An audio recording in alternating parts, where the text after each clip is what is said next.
Good day, folks. This is Greg Judy at Green Pastures Farm. Today I'm over with the bull and the steer herd, and we're getting closer to grass. I'm slowing these cattle up. We are at, I think today is March.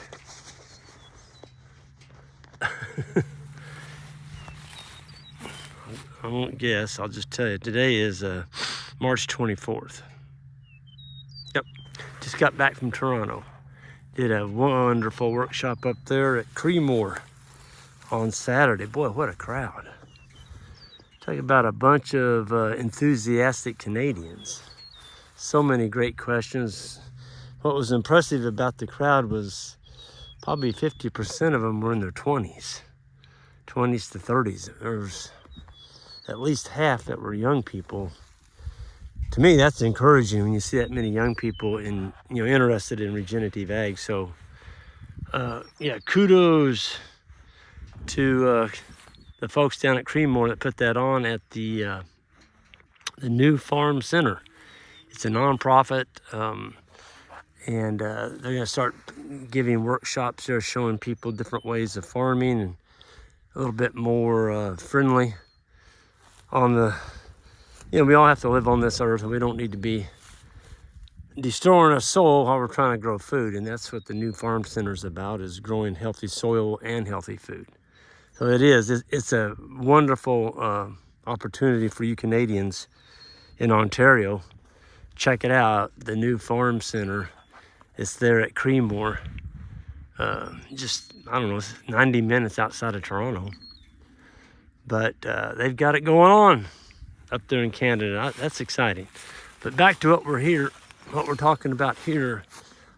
This is stockpile still left over from the winter.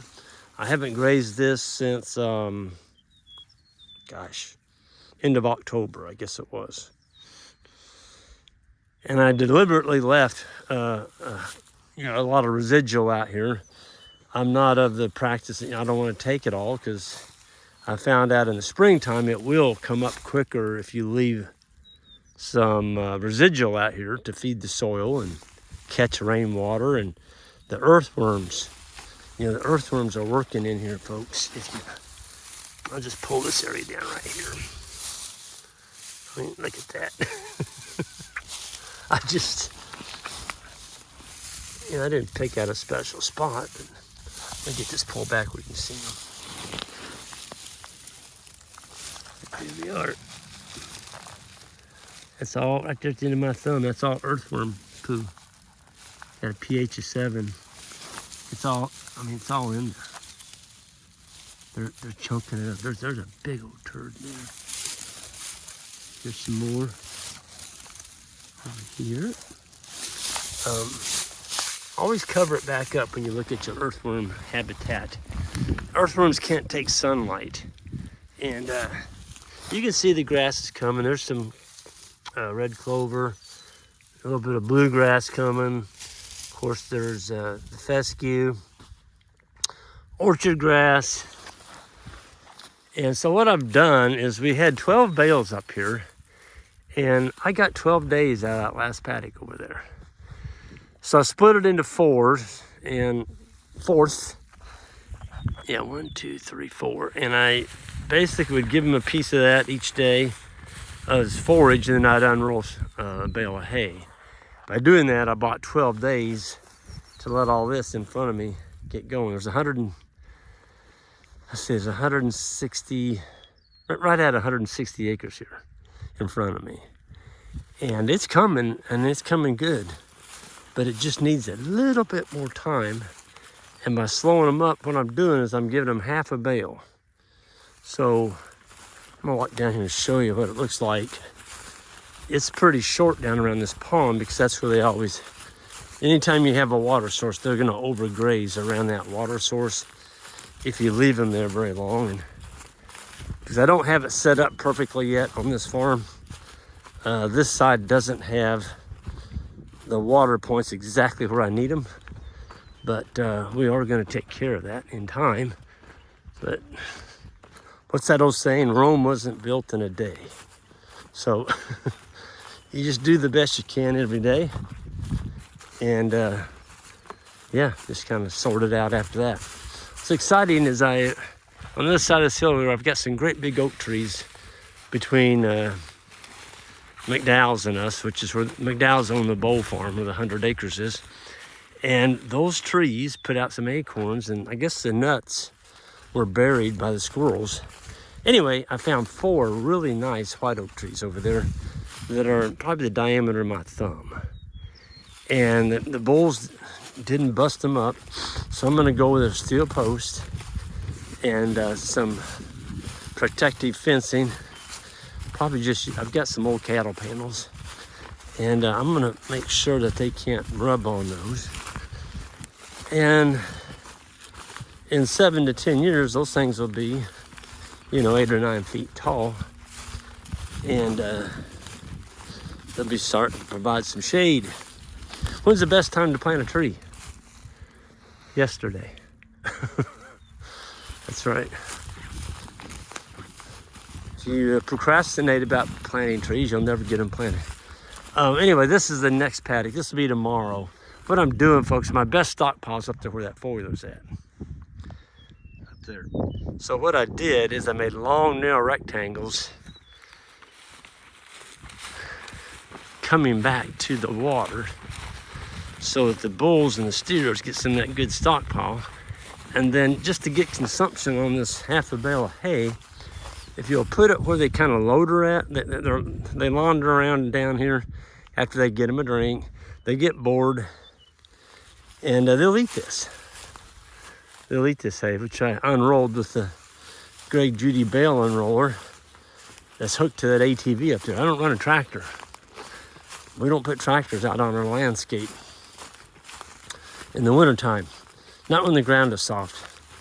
And while I was going to Canada, we got a really nice soaker. It was about 1.5 inches of rain.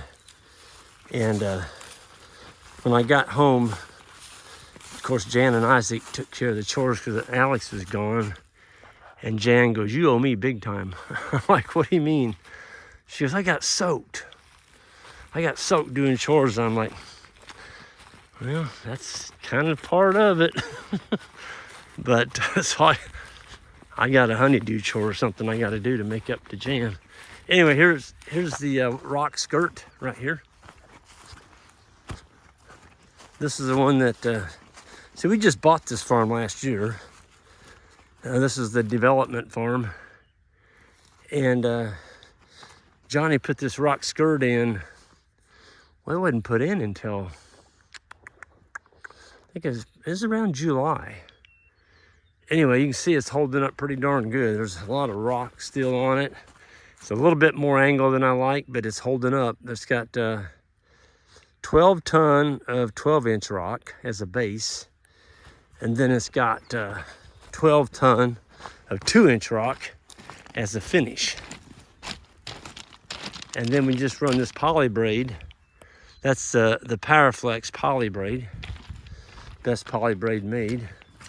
Out to a fiberglass post and across and back up. So the bulls and the steers can't go out there and take them a bath and lounder out, and they would. They just would. That's just what beef animals do. They'd get out in that pond, they'd poop and pee, and they'd destroy the sides of this bank. And I'm about preserving my ponds. They cost too much money to tear up with livestock. And I like to fish.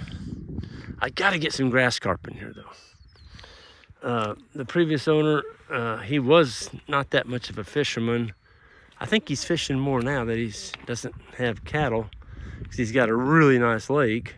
But anyway, this does have some bluegill and bass in it. I can see one right there looking at me. But the moss, the vegetative load underneath the water there is just really heavy. And those grass carp, this pond's about 1 acre, 3/4 of an acre. So I'm gonna probably put 4 or 5 grass carp. You can buy them, they're 8 to 10 inches long. And in about 4 or 5 years, they're 3 foot long. They eat their weight in vegetation every day. We've got some in our pond in front of our house that look like sharks.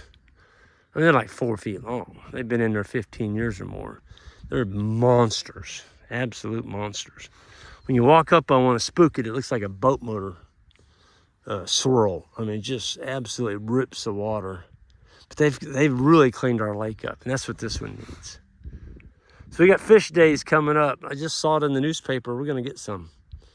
Stick a few grass carp in here. But I am, you know, you got to put your bowls, you got to put your livestock somewhere waiting on the grass. And I know I overgrazed that last paddock over there, but that's all right. That's okay. I'm just not going to come back to it. That paddock will be skipped on its next rotation, and I'm going to let it grow back. So you can overgraze, just don't come back. So we've put a fence now all the way around that pond where the cattle can't get in it. And kudos to Brian, the previous landowner. He never let animals in his ponds either. He built this pond, and so he knew what it cost. And Brian's a sharp guy. He's like, you didn't let your animals in the ponds. They just muck them up, and they do. We're gonna make sure our animals don't do that. But, I unrolled half a bale over here, and you can see the windrows. They're not interested in the hay right now. Most of them, there's maybe a dozen. There's 81 head in here. Most of them are down there grazing. So they'll get the green out of here, then they'll come up here and they're gonna eat that hay, and then I'm gonna move them up here. And see, I can back fence this because I've got water right here. I'll just roll this reel back, let them go through, put the reel back up. I've already got my line put in, going back toward those woods to the north. I've already got their half a bale unrolled. And so I can work on the rest of the week going east.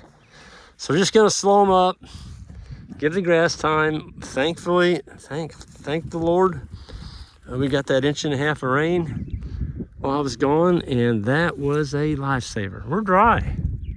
I'm not gonna turn down any rain in March, not when you got the spring flush looking at you. So yeah, it's always a godsend when you get rain in March and April. What's the old saying? April showers bring May flowers. Well, there's something to be said for that. If you don't get any moisture in March and April, you're looking at a long, long, dry summer because your plants didn't get a very good start. They just didn't get the moisture to grow. So, yep. They're pretty happy. The animals look good. The cow herd, we made a cattle drive this morning. They look good. And I'm gonna get out of here and be seeing some of you at the grazing school. It's gonna be about a month, about 5 weeks from now. And it's starting to fill up. We're having it the first week of May, and then the advanced school is the first week. The beginning school is the second week. And it's gonna be held at Green Pastures Farm. So check it out. It's on our it's on our website, greenpasturesfarm.net. And when it's full, we're not going to extend it. We just have so many seats available, and that's it. So, going to see a bunch of y'all there. It was kind of exciting to get up to Canada, and some of the Canadians are coming down to our grazing school. We've even got a fella from France coming over to our grazing school. It's kind of cool. Anyway, folks, y'all have a good one, and we'll see you next time.